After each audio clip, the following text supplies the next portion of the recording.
Hello everyone, and welcome to Classic Gaming Today, where we take a look at the gaming experiences of the past through the eyes of the present. I'm your host, Tony, and today we continue our Action 52 deep dive as we go into games 27 through 39. Boy, I didn't realize how long 52 games would take to get through, even if some of those games are very similar to one another, but apparently it's taken quite some time. Anyway, we're going to start talking all about those games from Action 52 in just a couple minutes, but first, as is usual, just a little bit of housekeeping up front. As always, I am excited to be here. I hope all of you are as well. If you'd like to reach out, let me know how I'm doing, provide feedback, comments, suggestions, or just talk about classic games and technology in general. I would love to hear from you, and there are a few ways you can reach out.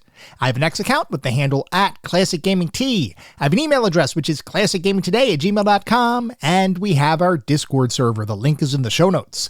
Discord is the best way to get in touch with me and the rest of the community around this podcast. We have a ton of fun out on Discord. We do weekly and monthly gaming challenges, prizes, rewards, discussions. It is all out there. I highly encourage you all to check it out. I also highly encourage you to check out our Patreon. It's patreon.com/ClassicGamingToday. If you want even more Classic Gaming Today goodness, including a Patreon exclusive bi-weekly podcast expansion pack, patreon.com/ClassicGamingToday is where it's at. I'd also like to give a shout out to our Pantheon patrons. They are ISO, Rich Senewald, David Morton, Sam Twardowski, Sean Oliver, and Maximus Marshall. Steve Novoselic, Wendell Jr., Chris Snowden, The Bay 101, Toucan Sam, Christopher Fose, Grayor, Snatch Bandicoot, NYC Lewis W., Martin Steiner, James Nunn, Vince Gameplays, Hammond Egger, XDeath, and Marek. Thanks to our patrons for supporting the show, and thank you all for supporting the show. Whether you contribute monetarily or simply listen on a regular basis, I truly do appreciate all of the support. Before we start diving deep into Action 52, once again, I figured it'd be a good idea to let everybody know why we're continuing to focus on Action 52. And the simple answer to that is because now we have momentum. When I first started talking about Action 52 from, I guess now, a few weeks ago, when we talked about the history, I thought to myself, this will probably be 2 episodes. It'll be Action 52, the history, and Action 52, the games. And that was before I really got into the games of Action 52. I knew that I was going to spend some time playing this one because I didn't want to just take an overall look at the games. I didn't want to take an inch deep look at things. I wanted to really dive deep and understand how good or how bad some of these games actually were. And I recognized, just based on prior experiences, that I couldn't just play a minute of a game and say, okay, well, that's a good game or a bad game. A lot of times, games may hide their true goodness behind several hours of gameplay. Other times, games might become ridiculously horrible after a couple hours of gameplay, or some time frame they're in. But I wanted to really experience these titles. And as I started to really play Action 52, I recognized that there was way too much to talk about to fit into a single episode. So at that point, I started thinking, well, how do I chunk the episodes out? Maybe it'll be a first half and a second half. And then I realized that there's actually even more to talk about than what I originally anticipated, which is what drove us to split up our Action 52 discussion into effectively quarters of Action 52. So we've talked about the history. That was our first episode in Action 52. We've talked about games 1 through 13. We've talked about games 14 through 26. Today, we talk about games 27 through 39. I am curious what other people are thinking about going this deep into something and a collection of games that is, generally speaking, this bad. Because at a certain point, you start to see some repetition in the overall games and the framework. And we started to see that a little bit during our last week's discussion on Action 52, and some of the games started to really seem similar to one another. You're going to see a little bit more of that this week, although I will say, and this is something that actually interested me, as I was playing Action 52 and we start getting to the latter half of the games in Action 52, there are actually some new experiences that get introduced. There's some new innovations that the developers behind Action 52 decide to interject into their gameplay. Now, are those innovations going to result in good games? You're going to have to listen in to find out about that. But I will say that there are some games here that are not simply derivatives of the first 26 games that we've covered. From my perspective, that's a really interesting change in the overall dynamic of Action 52, because a lot of people may not even recognize that there are other genres included here. They may not recognize that the overall gameplay mechanics evolve over time.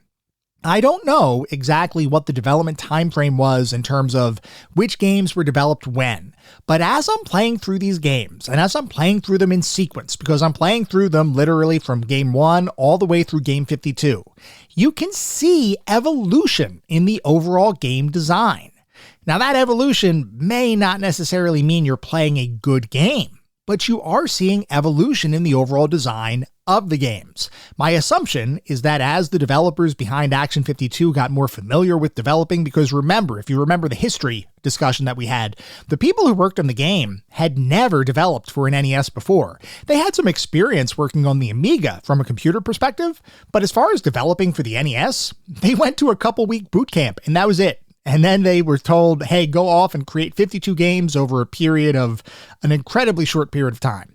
So the fact that as these people were developing these games, you start to see some games that actually do innovate and add some additional features, I'm assuming that means that those individuals began to learn more and more about what it took to actually create something on the NES. So it does kind of make you wonder, what would have happened if these people, if the developers behind the title actually had the time to learn how to properly code for the NES, how to properly design a game, because you start to see some elements, and we're going to start to see some elements during our discussion today, where the overall gameplay and design does start to evolve a little bit. Not in every instance, because this is Action 52, but in some instances, there is true evolution here.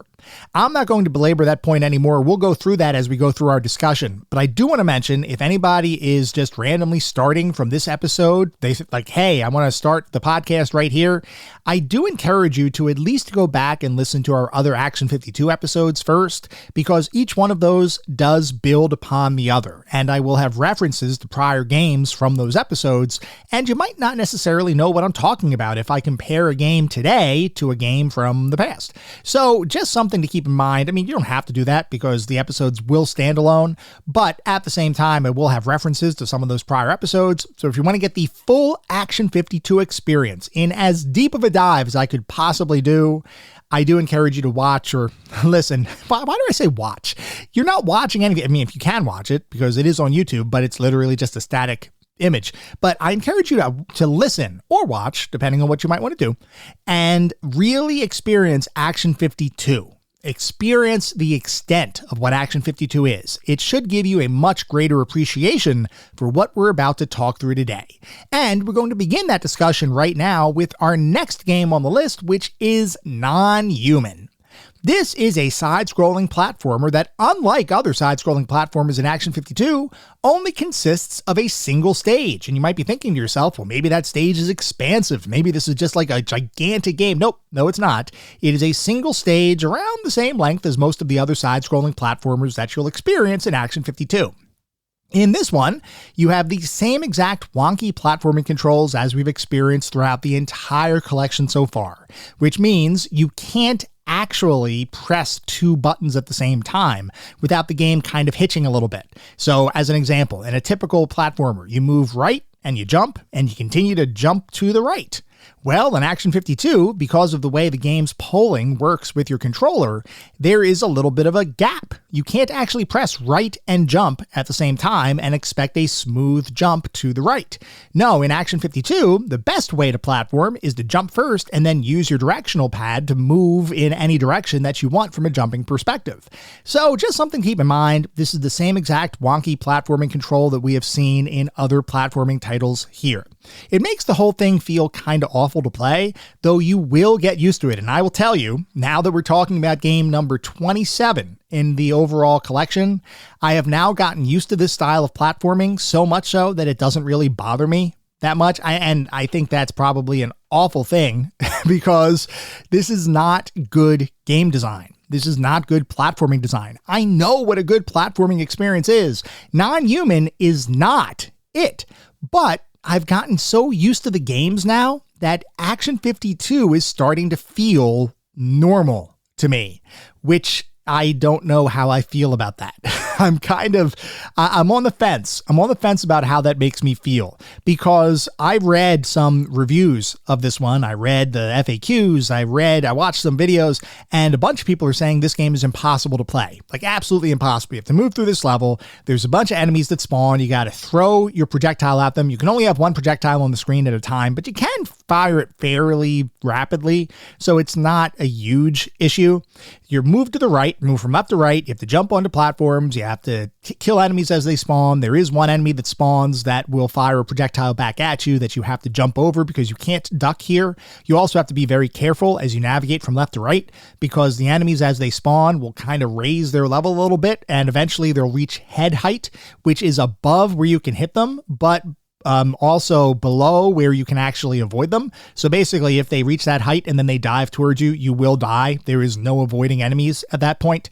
You put all this together and you recognize this is a poorly designed game. There are a ton of people saying it's unplayable. I beat it pretty darn quickly. I mean, there's just a single stage, but I think that says more about just how crazy I feel now about actually being able to play these games fairly competently, even though they are so incompetently designed. This one, because of that, and you have to start taking this now from the perspective of somebody who has inundated themselves with Action 52 gameplay. From the perspective of somebody who has already played 26 Action 52 games, Non-Human is not a bad platforming experience. I'll say it's not the worst platformer here. If you take your time and you remember that this doesn't control like anything you'd expect from a normal platforming title that you may have played, you can kind of have a little bit of a good time. It's really not a great game at all. And if you look at it from the perspective of somebody who's just sitting down, like if you sat down and you just decided for whatever reason you want to start playing Non-Human, like that's the first Action 52 game you're going to play, you're going to have an awful time. It's going to feel so bad. But as the 27th game that you might play, it doesn't feel all that bad at all. It's, I guess it's the Stockholm Syndrome. I keep talking about the Stockholm Syndrome. I can legitimately feel that. There are some games that I can look at and objectively say, these are horrible experiences. There are other games where I can look at them and I can say, this would be horrible if it didn't feel so natural now, it's really messing with my head. Anyway, Non-Human, not a great game, but if you're used to the platforming in Action 52, surprisingly not all that bad. And with only a single level, it is pretty darn short to get through. Moving on to our next game, we have Crybaby. This is a single-screen platformer where you need to defeat a set number of enemies before you move on to the next stage, which is pretty much just like Illuminator, Chill Out, French Baker, and a bunch of other Action 52 single-screen platforming experiences. Only this time, you are a baby, and instead of seeing ladders that allow you to move from one platform to the next, you have to climb various pieces of furniture. And instead of being able to fire a projectile at enemies, you have what appears to be a baby bottle that you shoot milk from to defeat your foes. And that milk only has a certain extended range that you can hit with. It's almost like a rope of milk that you can shoot at your enemies. And let me tell you, this is a weird game. It's a very weird game. I don't know how I feel controlling a baby walking around a platforming game and just kind of whipping out your bottle of milk and spraying the milk at the enemies that spawn. I don't know conceptually how I feel about that and climbing up the furniture. And of course, just like other platformers in the collection, if you fall off the side of one of the furnitures, you will absolutely die and you'll have to restart the stage. I don't know how I feel about the general concept here, but I'm going to say it. This is not the worst single-screen platformer in the overall collection. You do have a life bar, which, unlike games like Illuminator, it does help, because sometimes you'll wander into an enemy or an enemy might spawn dangerously close to you, which gives you no opportunity to respond before they walk right into you. Without a life bar, it's a one-hit kill. With a life bar, you have a little bit of wiggle room here. Now, because you are a baby, there is no jump here, so you're not going to be jumping from platform to platform or jumping over enemies or anything like that. You are a baby, which means you are fairly tied to the ground, I guess is the best way to put it. You're going to crawl around, you're going to fire your milk at enemies, and that's pretty much it.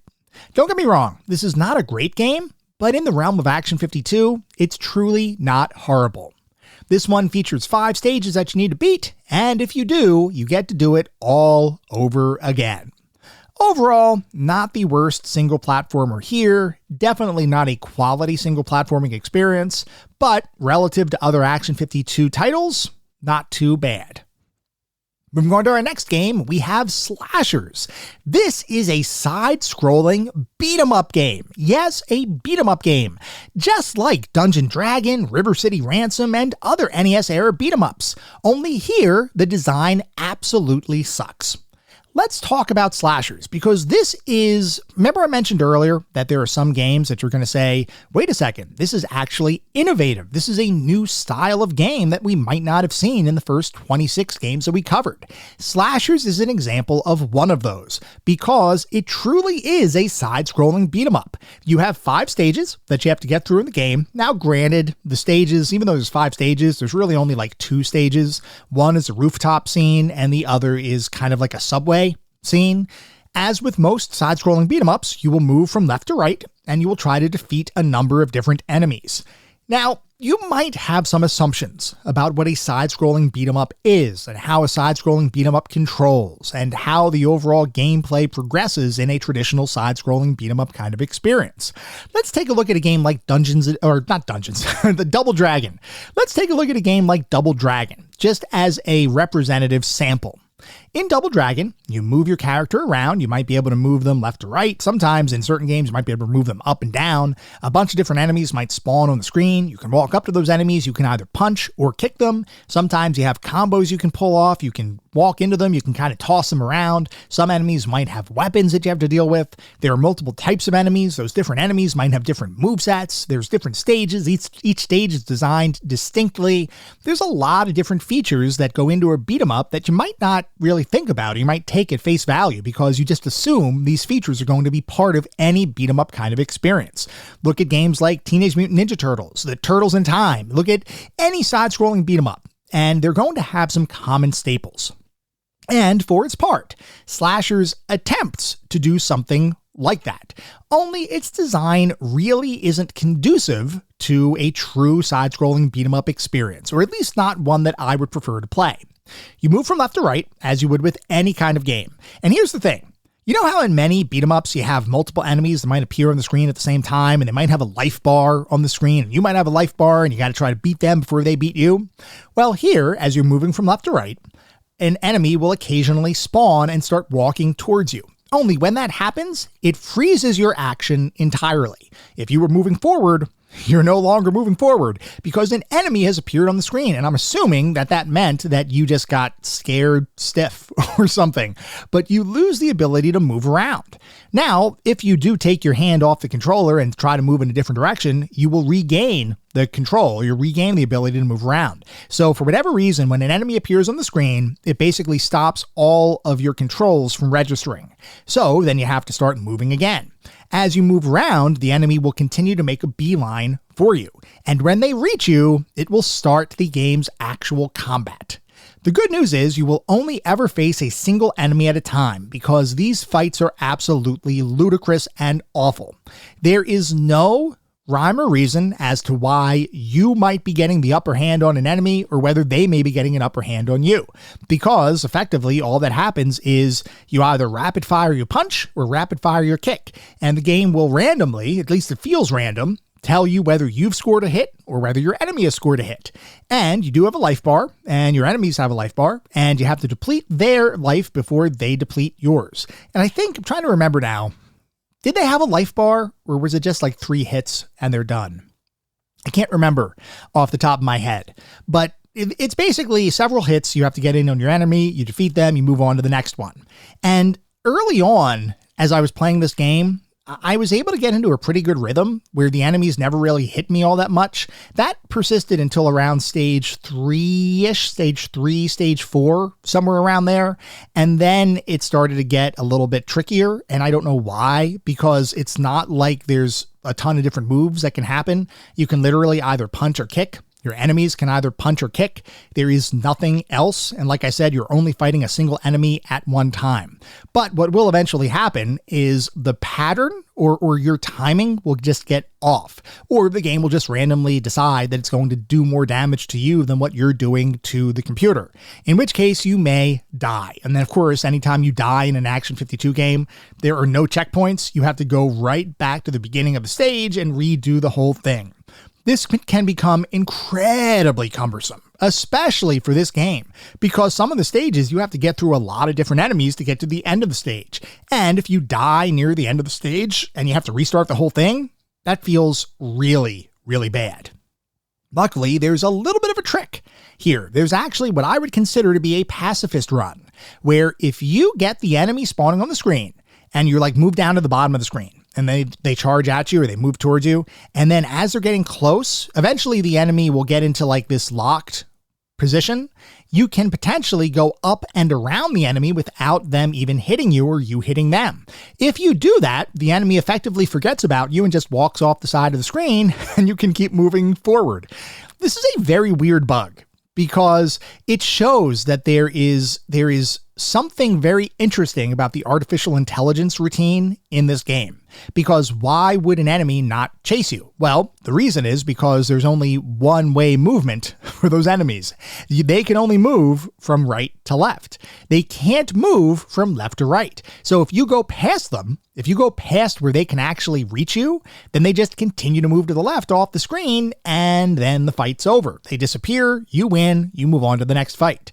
This is a very weird mechanic, and I can't imagine it was truly intended by the game's designers, but I will say I abused the hell out of this one because fighting the enemies is just random. It is completely random, and if you want to get to the end of the stage, anytime you're playing the game, you may or may not make it. It's not really based on your skill. It is purely random chance. At least that's what it seemed like to me. It's random whether your enemy is going to have the better pattern, so to speak, and they're going to be doing more damage to you.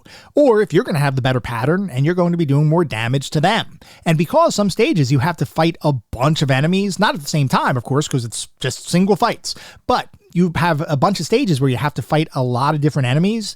Just by virtue of that random chance, you will most likely lose some life. There are no hit point restorative items included in the game at all. It's not like you can pick up a burger or a pizza and get your life back. There's nothing like that here. And the overall graphics, by the way, are exceedingly simple. I think there are maybe 3 styles of bad guy in the game, if I'm remembering correctly. There's like a martial arts guy, there's like a martial arts woman, and then there's like a big beefy guy. So kind of like that oversized, like super strong kind of archetype that you might see in other beat 'em up games. That's pretty much it. I don't think each one has any variation. Well, I mean, I know they don't have any variation in their movesets. I don't know if they have any variation in the patterns that you need to hit in order to actually hurt them. I did find that the big beefy guys seemed to be harder to attack than some of the other enemy types, but that might have just been just like a psychological thing. Like you see this bigger guy walking at you and you think to yourself, oh, that guy's going to hurt me more than this other guy. It could be a psychological thing, but I will say that it did feel like those guys were a little bit harder to defeat than some of the other enemies included in the game. Overall, though, this is a horrible game. Absolutely atrocious side-scrolling beat-em-up kind of experience. But I do have to give the game some credit. Even though Slashers is a bad game and I never want to play it again, at least it's something different. It is a different style of game that we have not seen in the first chunk of our Action 52 deep dive. So from that perspective, I have to give Slashers some credit. It is something new. It is something innovative. It's not good, but it is something that makes you kind of step back and think, well, wait a second, maybe there's a little bit more here than what I originally anticipated. Now, granted, that extra something there is not good, but it is something. And for that, I have to give the developers some credit. I still don't think you should play this game because it really is not great, but at least it's a breath of fresh air amongst all of the different platforming and shooters and all the other stuff that we've talked about so far. Moving on to our next game on the list, we have Crazy Shuffle, which is a tops-down maze-like shooting kind of experience. This one is offensively designed, but it is not entirely unplayable. So let me paint you the picture. You appear on this screen as like a dot. And I'm not exaggerating. Most of the enemies in this game and you yourself are basically like a dot. And there's a maze that you can potentially move through. Now, the maze doesn't actually prevent you from firing your bullet across maze walls or through barriers or obstacles or anything like that, because collision detection for projectiles just doesn't work in this game. Collision detection for you may or may not work, because there are some areas of the maze that look like they're obstacles that will do damage to you, and you walk into them and yep, you'll lose a life. There are other areas where it's the same exact object, you move into them and you don't take any damage at all. I don't know if that's intended or if it's just sloppy design, but it does create a situation where you don't always know where an obstacle is or isn't, or where something deadly is or isn't. You will see a bunch of enemies on the screen, which once again, they're just like dots. Literally dots on the screen, and you have to shoot them. And you have to shoot a certain number of those enemies, defeat a certain number of those enemies before you can move on to the next stage. This is very similar to other kinds of Action 52 mechanics, where you have to get through 6 levels. By getting one level to the next, you have to defeat a certain number of enemies. You beat all 6 levels, and then you get to do it all over again. This sounds like any number of other Action 52 games, but even here in Crazy Shuffle, there is a new mechanic included that, to the best of my recollection, was not included in any other Action 52 game. And that is the fact that you actually have a one-up system in Crazy Shuffle. Up to this point, I don't recall a single game that allowed you to actually acquire additional lives as you play the game. Whatever game you were playing, you started with X number of lives, and that was the number of lives you had as you had to play through the entire game. Crazy Shuffle will spawn one-ups on the map, and if you pick them up, you will actually gain an extra life. Just like everything else with Action 52, though, the one-up implementation here is pretty much entirely broken. Let's talk a little bit about how Action 52 handles sprites in games. And I've mentioned this a couple times before, but just to reiterate and to bring everybody back up to speed. In Action 52, most of the games have some sort of sprite count limit on their screen or within their game. That might mean that by rapid firing a projectile, you can prevent enemies from spawning entirely. Or it might mean that if there are certain enemies on the screen, other enemies can't spawn until you eliminate those enemies. There is a limit. The limit is not the same amongst every game, at least it doesn't appear to be the same between each game. But there is a limit at play. And now that one-ups are being introduced into the overall gameplay mechanics within Action 52, those one-up sprites take up one of those spaces where enemies could or could not spawn, which means if you leave your one-ups scattered about, enemies will not spawn. So you can basically make it so that you have no enemies spawning. Now, I'm trying to remember, I believe in Crazy Shuffle, the one-ups will eventually despawn. And there's a couple other games we'll talk about later that have a similar kind of mechanic where the one-ups will eventually despawn. But as long as they're on the screen, they are taking up one of those precious sprite slots where an enemy may not spawn because a one-up is on the screen.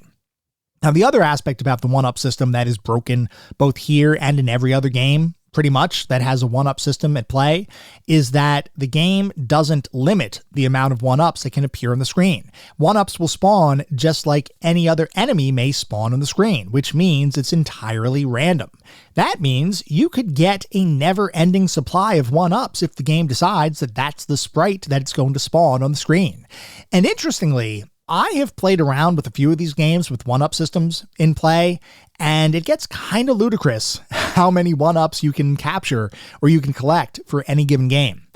The interesting thing, too, is that the game doesn't know how to count above the number 9, or at least not for player one-ups or player lives, because as soon as you move past the number 9, it starts to count in letters.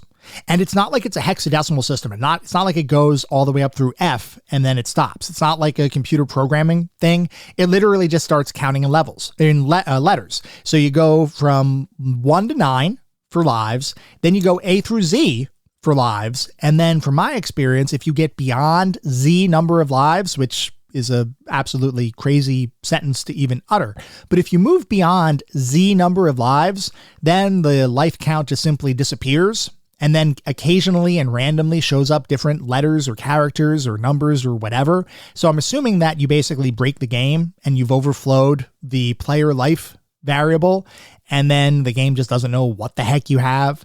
The good news is that most of the games that have 1-ups have so many of them that you will never run the risk of actually losing in one of those games. You might have to restart a level if you take damage and you have to redo it, or you lose a life and you have to restart from the beginning of a stage. So that will happen. But any game that has a 1-up system in play, for the most part, you will never be able to lose, truly. It might still be tedious and it might still take you a bunch of time to get through the overall game, but it's not going to prevent you from actually beating the game. This is going to be a common mechanic now in several other titles that come up. So once again, another area of innovation. We talked about slashers and how there was a brand new genre to Action 52. Now we have 1-ups being introduced as a new mechanic in future games. It's interesting how the game designs are starting to evolve. Talking about Crazy Shuffle itself, well, it kinda sucks. There's nothing engaging about the gameplay, the controls are stiff, the enemies move around too randomly to be fun, they completely disregard level geometry that does limit you. So in other words, if there's a wall of a maze, you can't move through that, but enemies certainly can, which is really frustrating game design, which means this is basically your standard Action 52 kind of experience. Like I mentioned, there are 6 levels here, and then you get to do it all over again. I really didn't like this game, but I did appreciate the 1-up system that was included. And through the first several games that we've talked through in this chunk of our Action 52 deep dive, I can really see how the game designs are evolving. 1-ups, new genres, who knows what else we're going to experience as we continue our discussion. Speaking specifically about Crazy Shuffle, though, this is completely lifeless and it is totally not worth your time. We're going to move on to our next game on the list, which is Fuzz Power. This is a side-scrolling platformer with a twist. You can't fire projectiles. You have a life bar, sort of, but it's not a normal life bar. Your life in this game is represented by how much hair you have left on your body. Yep, how much hair you have on your body represents your overall hit points. There are 3 stages, sort of gameplay here. You can run and jump. It's a side-scrolling platformer, so very traditional side-scrolling platforming experience from an Action 52 perspective. Same kind of wonky controls where you can't press 2 buttons at the same time, at least not effectively. And in order to defeat enemies, you're not going to throw projectiles at them. You actually jump and you press one of your buttons and it will turn you into a ball of fuzz, I guess, and allow you to ram into them. It's kind of like Sonic's spin move, if the spin move was broken and really horrible to use. Now, I do have to give Fuzz Power credit. When I first started playing this one, I got a really heavy Adventure Island kind of vibe from both the graphics and the music, and I thought to myself, well, hey, that's not so bad. I mean, I really like the Adventure Island series, and any game that attempts to mimic that in any way, I'm going to immediately look at and think, hey, this might not be so bad. It kind of put me in a little bit of a good mood. The music itself was kind of jaunty a little bit. I actually enjoyed the overall visual aesthetic at the beginning, as well as the auditory environment in Fuzz Power. I thought to myself, hey, this isn't so bad. Then I started to play the game, and I realized that Fuzz Power is a bit of a mess. Like I mentioned, you don't have projectiles here. You just move from left to right, you can jump, and you can turn yourself into a spinning ball of fuzz to attack enemies. And you might think, okay, that's simple enough. And you might be wondering what kind of enemy types you have in the game. Well, because this is a game called Fuzz Power, and it's all about trying to keep as much hair on your body as possible, the only enemy types that you might want that could ever be chosen for this kind of game would have to be, of course, hair-based products like combs, brushes, and of course, hair dryers. I mean, look, it's a game about a hairy body, so of course it's going to feature those kind of objects, because Action 52 is not subtle. But of those enemies, most of them kind of are very simple to deal with. You jump at them, or you just walk into them, you spin your little hairball thing, and you defeat them. Hair dryers are another animal entirely. Hair dryers only appear at the very beginning of stage 1, and they suck because they blow so hard. Hair dryers will fire projectiles at you. They'll fire little swirls of wind at you. And the issue is that wind is completely unavoidable. I don't know how you could possibly avoid that wind. You can't roll up into it because the projectiles will do damage regardless. You can't damage the wind. You can only damage the hairdryer. And because of the way the hairdryers work, they may have projectiles that are spawning out of them as you try to attack them, which means you may attack them, you may defeat the hairdryer, but you might die in the process, or you might lose a bunch of your hair off of your body in the process because those projectiles act independently of the hairdryer itself. They are the worst enemies in this entire game. They are some of the worst enemies I have ever encountered because if you don't get lucky, I mean, you have to get lucky with these hairdryers because if they decide they're going to spawn a bunch of projectiles and fire them at you, you're going to die. There is nothing you can do. There is nothing you can do to prevent it. So the best way to progress through the beginning part of stage 1 is to inch forward just a little bit at a time. And as you inch forward, eventually you'll see the hairdryer spawn. And occasionally, if you inch forward slowly enough, you can then do like a mad dash towards those hairdryers, jump, do your little hair spin move, and land on them without them being able to spawn a projectile in time. If you give them time, though, they will spawn projectiles, they will kill you, and you will have an awful time. Now, granted, you're probably going to have an awful time with this game anyway because it really is not good, but the hairdryers are the worst part of the game by far. If you can get past the hairdryers, you should be able to make your way through the rest of the game, which really only goes up to the very beginning part of stage 3, because at the beginning of stage 3, probably 30 seconds-ish or so into the stage, you'll reach an area where you have to jump up and over a certain set of blocks, and the blocks are designed in such a way that you can't actually jump up and over them. They're just simply too high for your jump. There is no way past that obstacle. It is effectively the end of the game, even though the game doesn't tell you that it's the end. So this one doesn't even repeat because you can't get far enough into stage 3 to get to the repeat condition. So it's effectively broken. Stage 3 breaks the game. There's nothing you can do about it. Do not pass go. Do not collect $200. You simply have to stop playing the game at that point. This is not a good game.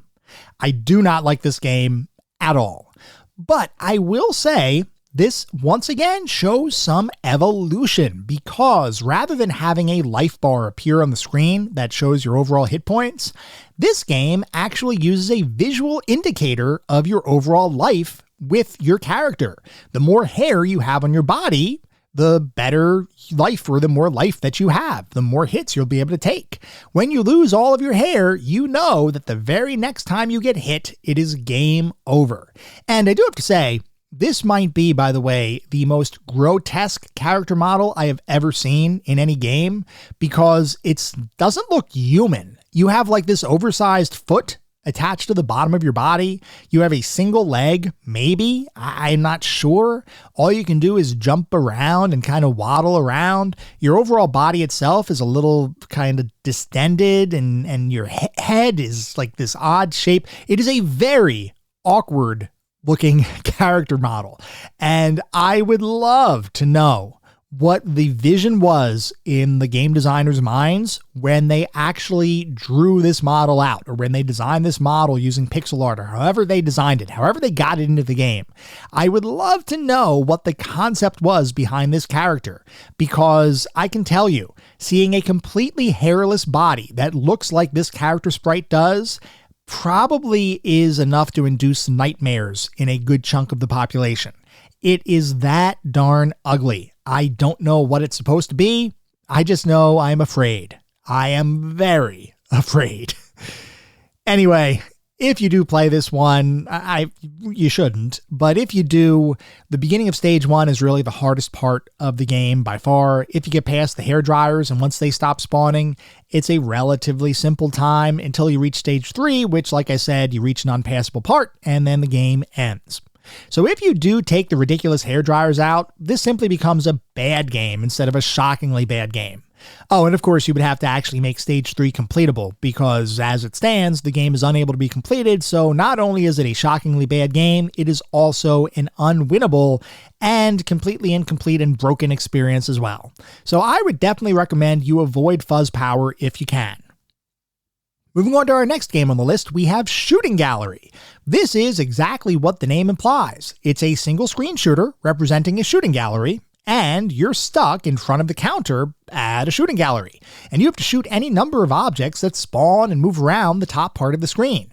Occasionally, they will dive bomb your position, which introduces a little bit of danger here, and otherwise, you just want to move around the bottom of the screen, you shoot your projectiles at the various objects that are floating around at the top of the screen, hopefully defeat enough of those enemies to move from stage to stage until the game eventually repeats. This sounds like any other number of stationary shooters included within Action 52, most prominently those featuring spaceships and rapid-firing cannons, which, based on the ones we've talked through so far, a lot of them really are not fun because the enemies get too fast, or they charge your position, or they charge into positions where you can't possibly react to them, and they simply kill you. And considering this is a single shooting experience or a single screen shooting experience, and it's based around the concept of just a shooting gallery, you might think that this game would actually be pretty darn boring and would probably be a throwaway effort included in Action 52. Well, here's the thing about Shooting Gallery. From my perspective, this is one of the best designed games on the cartridge that we've talked about so far. In fact, I will say it. Out of the games that we've discussed so far, this is the best game as designed that exists in the Action 52 games that we've spoken about. And what I mean is, you know how we talked about a bunch of different games, and I've said this game can kind of sort of be okay if it had this extra thing added, or if you could move and jump at the same time, or if you were able to actually avoid instant death, like Illuminator. I keep going back to Illuminator because from my perspective, that is probably the best game concept that we've seen on the cartridge so far. It was just marred by some design decisions that make the game really difficult to recommend. And interestingly, I do want to mention that Fat Hippo out on Discord, and I have not had a chance to play this yet, but Fat Hippo is in the process of remaking Illuminator using the original graphics and everything. He's using a modern game engine to remake the game. He did post a link out on Discord for everybody to try out.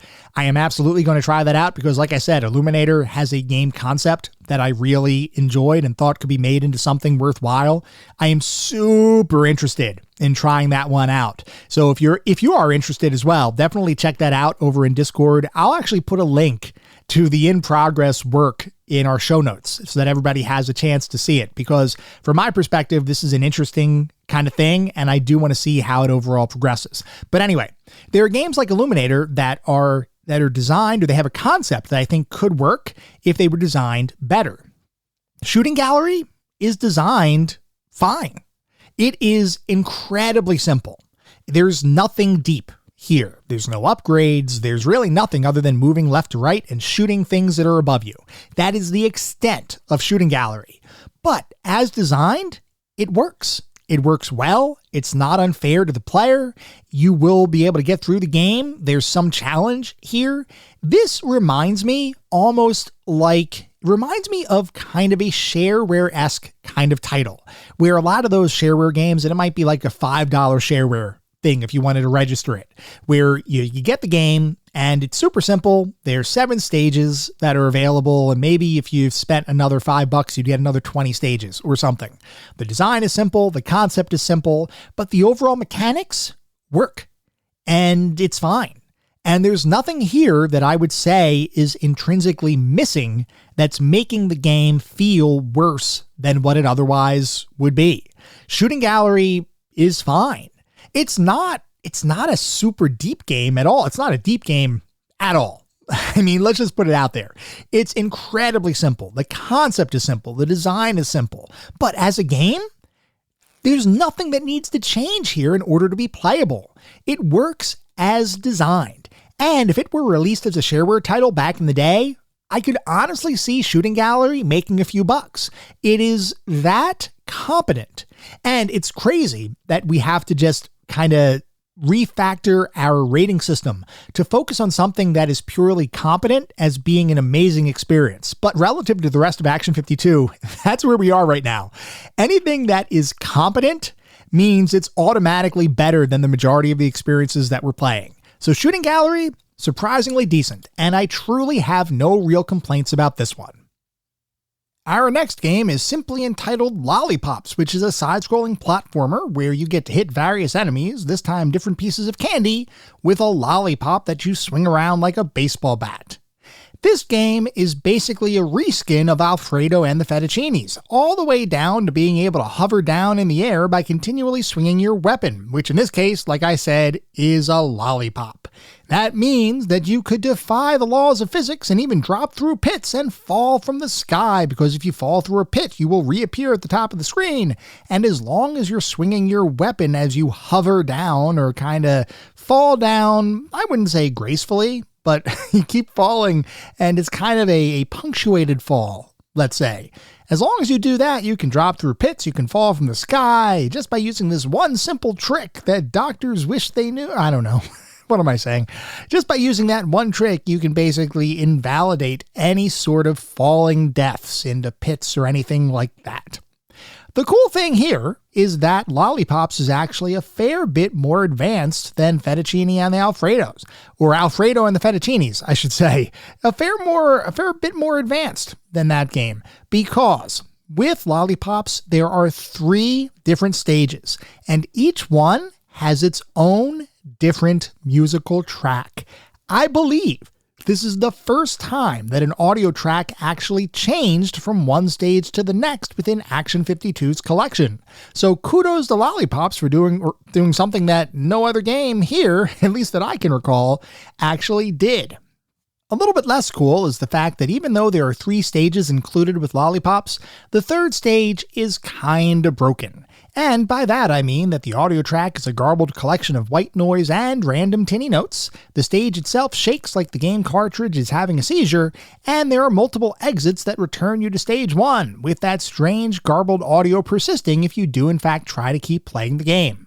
What this basically means is that there are 2 real stages included with Lollipops, and there is one mostly broken stage that culminates the entire experience, or that is the culmination of the entire experience. This is definitely a little bit of a step back from some of the more quote-unquote innovative titles that we've seen recently in this chunk of Action 52 games. Like I said, this is effectively a reskin of Alfredo and the Fettuccinis. There's really nothing special here at all. It is the same kind of janky, side-scrolling platforming action that you have in many other Action 52 titles.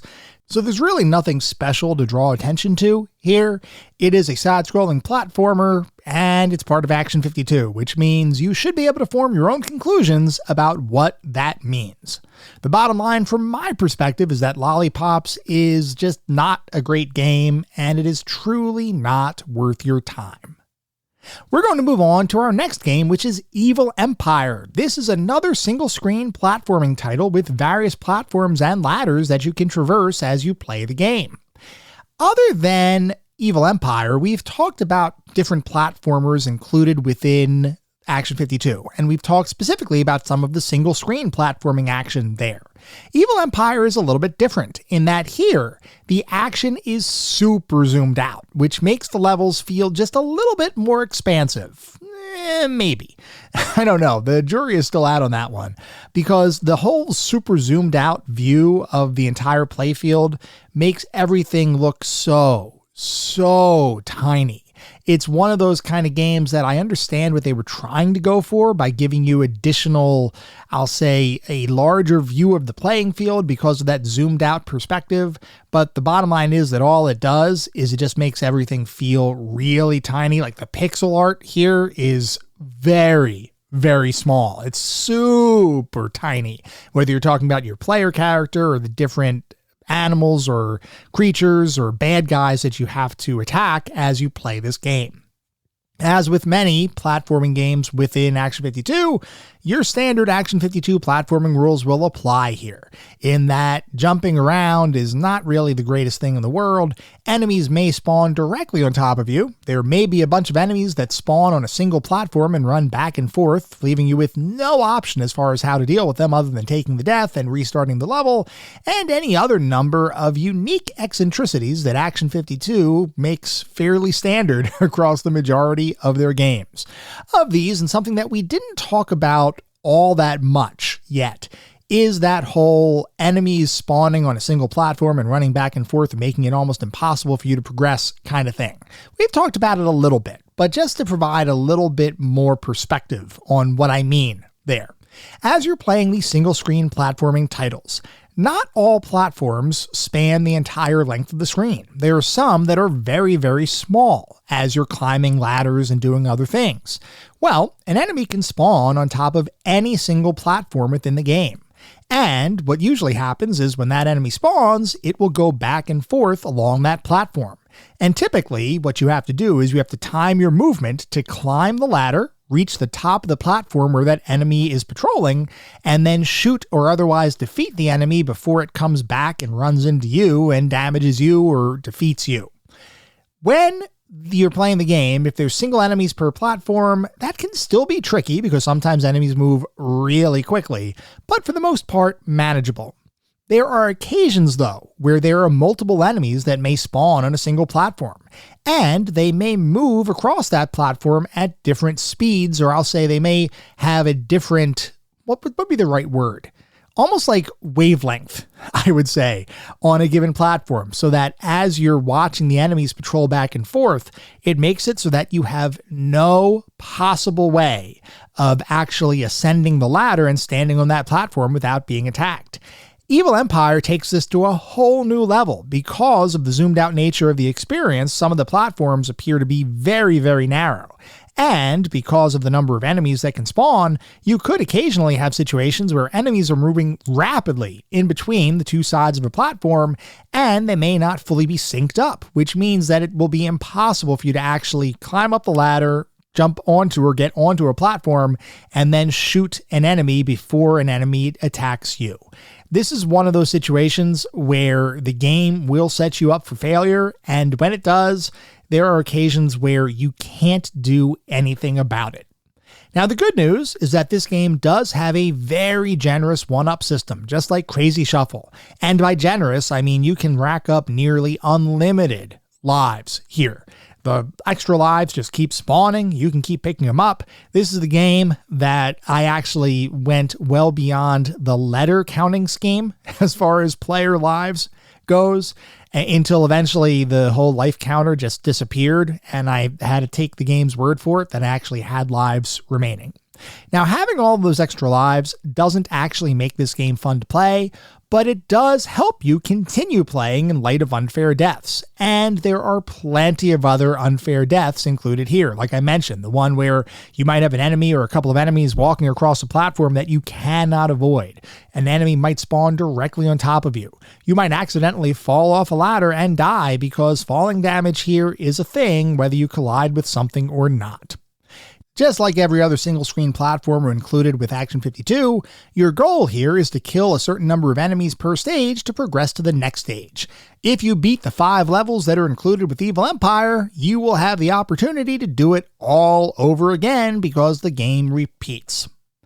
Overall, I really didn't like this one, though the nearly infinite one-ups at your disposal does make the game simple enough to deal with that even cheap deaths don't make you get that pissed off. I got through this one fairly quickly, which kept me in a good mood, because I didn't have to deal with Evil Empire for too long.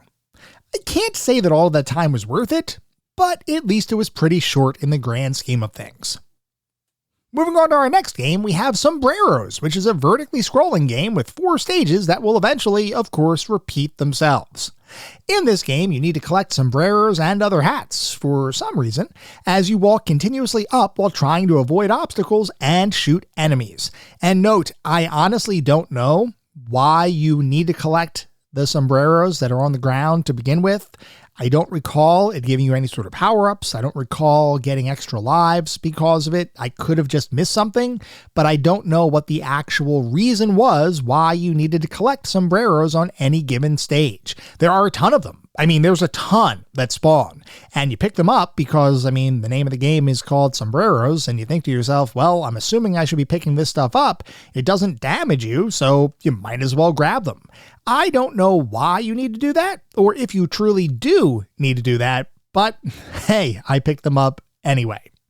Otherwise, there's really not all that much to say about this one. It's a very simple game. You move effectively in one direction, which is up, and the challenge, outside of some random enemy movement around otherwise impassable obstacles, because the enemy does not have to bother with collision detection, unlike you, who do need to bother with collision detection. But other than that, there's really not much challenge here. This really felt kind of like an evolved, less unfair version of Silver Swords. If anybody remembers that one, the big issue with Silver Swords was the fact that as you moved around the various environments, the enemies would move totally randomly, and they'd moved so quickly and sometimes disregarded all of the physics that are built into the game engine and any of the collision detection, such that the random movements could occasionally collide with you and you would have no way of knowing that something bad was going to happen. Sombreros is a bit more evolved because the gameplay itself is a little bit more refined. It doesn't have quite the level of unfairness that Silver Swords did, at least from my perspective. Though, to be fair, while Silver Swords could be brutally challenging to the point of being totally unfair, Sombreros actually tends to be a bit too simple to be worthwhile.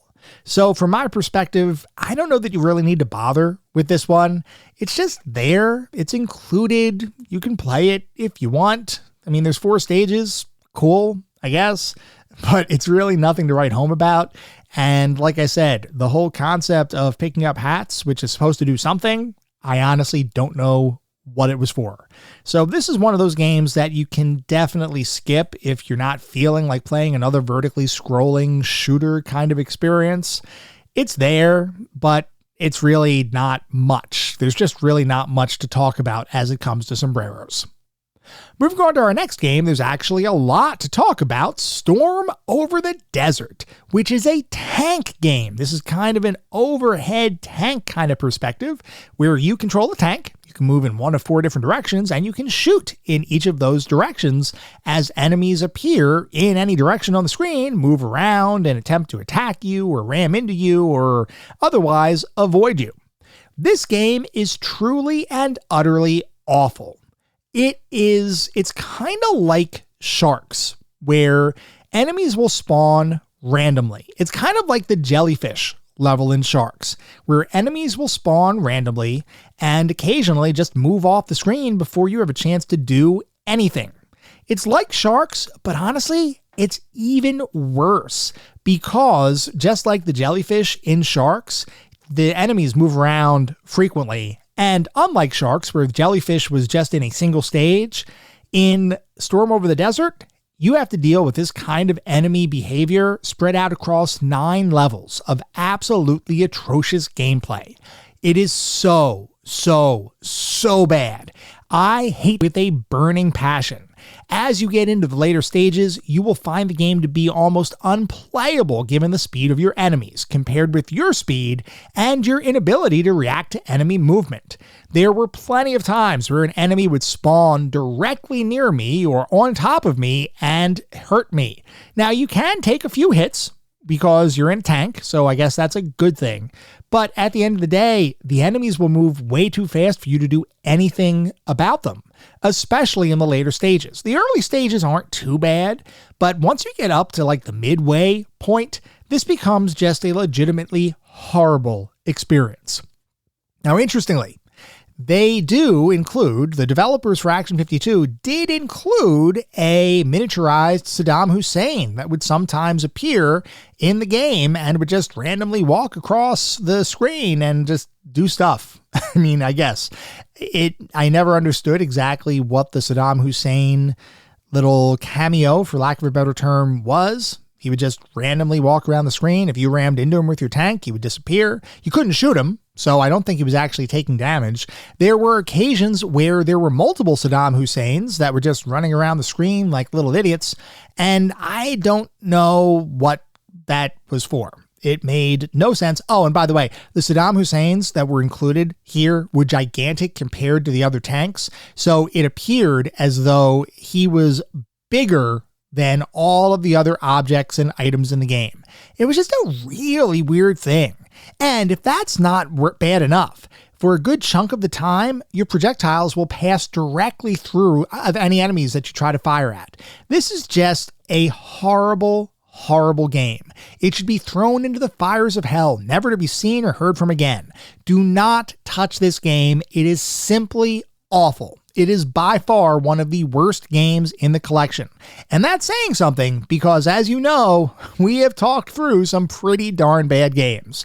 This one is up there. It's up there for one of the worst games on the entire Action 52 cart. Storm Over the Desert, you should avoid. Do not play this game. Moving on to our next game, we have Mash Man, which is a side-scrolling jumper title, and I call it a jumping title intentionally, starring the same fuzzy dude from Fuzz Power, only this time, he now wears clothes. He's not wearing just a bunch of body hair, he is now in a jumpsuit of sorts. Now, let me see how I can describe this one to everybody. You move from left to right, jumping whenever you want with a foot size that's ridiculously oversized for your body, and you need to either jump over enemies because some enemies have spikes and you don't want to jump on the spikes, or you can jump on the heads of enemies, like any enemy that doesn't have a spiky head or isn't otherwise a spike. You can take a good number of hits every time you play through one of the levels before you die, which is good because occasionally you will just randomly hit an enemy. Even if you're trying to jump over them, you'll just collide with them, and that can kind of suck. I do have to give this one a special mention, though, because even though Mash Man is similar in many ways to a lot of the other side-scrolling platforming titles that were included within Action 52, this is actually the first platforming title where the platforming controls actually function like an actual honest-to-goodness platforming experience, meaning you can actually move forward and jump at the same time. I know this is a very simple thing to actually commend or give praise to, but because of all of the other games being such subpar platforming experiences, the fact that Mash Man actually includes something that you take for granted in nearly every other platforming game is worth mentioning. Now, this does get me a little bit frustrated with the rest of the Action 52 collection, because I assumed that the Action 52 engine simply couldn't support multiple button presses at the same time, or the polling function that was designed to poll the controller inputs. It just wasn't fast enough to be able to correspond or to be able to respond to multiple button presses at the same time, which is why I assumed all of the other platforming action in Action 52 was the way that it was. Having played Mash Man now, I recognize that Action 52's engine can in fact support what I would consider quote-unquote normal platforming experiences, which means someone had to actively have chosen not to utilize standard platforming in a good chunk of the games here, which just makes me shake my head and wonder what the heck is going on. Although, like I was talking about earlier, if we look at this as game design that has evolved from the very beginning of the collection through to where we are right now, potentially people might have learned how to do things better. The few developers that worked on Action 52, they might have simply become better developers as they were making these games. So maybe Mash Man is a testament to that newfound knowledge about being able to design an actual honest-to-goodness platforming experience. Now, that being said, this will never, ever compete with the big, well-made platforming titles that you might be used to. This is not going to challenge Mario Bros. For any sort of platforming crown. It truly is still a pretty crappy game. But once again, I am seeing the evolution in game design included here, which makes me morbidly curious about what else we may encounter as we keep playing Action 52. Otherwise, if you put aside that innovation, so to speak, this is about as uninspired as you can get. It's a painfully easy game, and not in a good way. And your only real test here is whether you have the perseverance to play a game that poses no challenge or presents any interesting situations whatsoever. You do have 3 stages included here, and then the game loops just like pretty much every other Action 52 experience. So from my perspective, it's really not worth your time unless you want to see and have it be proven to you that Action 52's designers could in fact have created a platforming game that featured semi-normal platforming controls, which will make you really hate them for not going back and fixing all of their other games that feature subpar platforming controls. Otherwise, Mash Man is really not worth your time or your interest. Our next game today is They Came, which is a single-screen space shooter where you control a ship that can fire rapidly in 4 different directions, those being up, down, left, and right, depending on which way you may be facing. As with most other single-screen shooting experiences, enemies will spawn, and you're supposed to kill them. And you need to kill a certain number of enemies per stage before you can progress to the next level. This design sounds pretty darn simple and fairly standard amongst the rest of the Action 52 game catalog. The thing is, though, this one, once again, suffers from insane difficulty in later stages. They Came features 9 different levels that you have to play through before the game repeats. This is another one where picture the jellyfish stage from Sharks, only about, I would say, 10 to 20 times worse, and with enemies that will occasionally spawn right on top of you, and with some stage designs where you do not know where there's an obstacle that you can't pass through versus an obstacle that is simply background dressing and visual. So there might be stages that look like there are blocks that are making it so that you can't fly over them, in which case, sometimes they do act as obstacles, other times they're simply part of the overall background design, which means you can pass over them. And it's not like you can observe enemies to see what should or shouldn't happen, because enemies, like most of the Action 52 games, will completely disregard the game's logic and physics in order to move around however the heck they want to move around. It makes the entire experience truly frustrating, and the later stages of this one approaches a true impossible kind of situation, both from just your overall perseverance of trying to get through the game, as well as in terms of brutal difficulty. Now look, I don't mind hard games. In fact, I actually quite enjoy hard experiences. And if a game is designed well, and I trust that a game designer actually designed something to be achievable or completable, I will play a game for hours trying to get past that challenge because I believe and I trust that the developer knew what they were doing. This game, though, They Came, is impossible because of the incompetence of the game's design. Trying to get through all 9 stages without trying to use any sort of save states is truly an exercise in futility, and I cannot imagine anybody actually sitting down to combine the amount of luck, skill, and just sheer blind determination needed to actually beat the 9 levels included in They Came.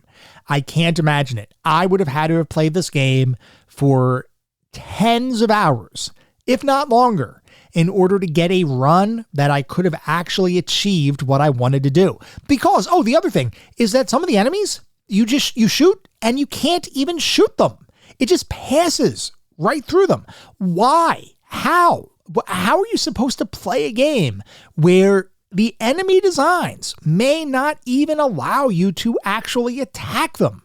This is absolutely ridiculous. It is such a bad game. I absolutely hated They Came.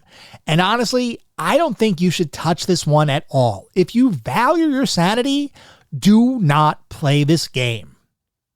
And then finally, we move on to our last game for today's discussion, which is Laser League. This one is another side-scrolling space shooter, only here you're a guy with a rocket on his back as opposed to actually riding around in a spaceship.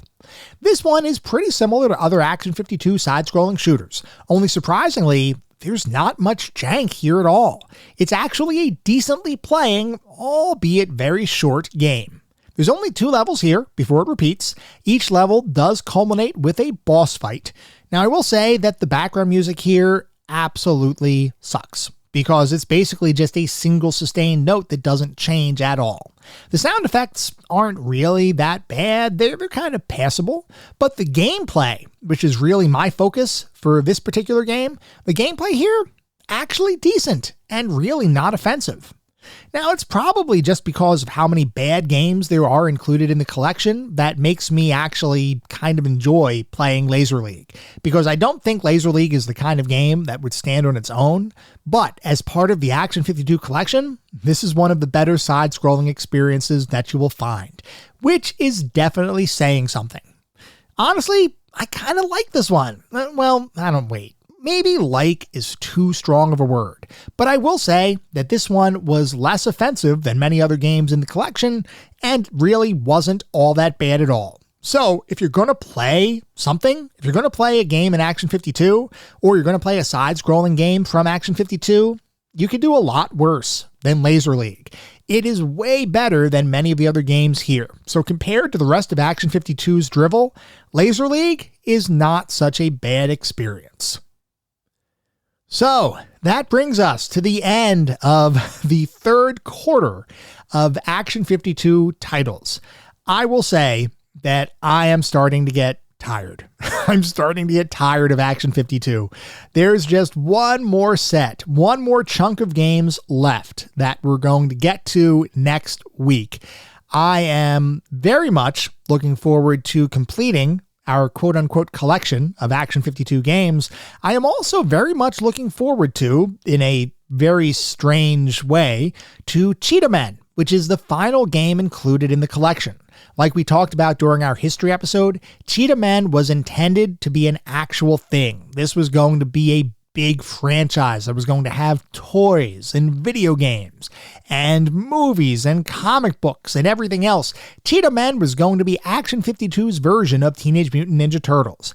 That is the very final game we're going to play. I am definitely looking forward to diving deep into that one and seeing maybe that game, maybe Cheetah Men, was worth the price of admission. Maybe all of these other games that we're playing through are just kind of adders on top of Cheetah Men, and Cheetah Men is so good that the rest of the games just become some additional filler that we really shouldn't hold against Action 52 because Cheetah Men is just so outstanding.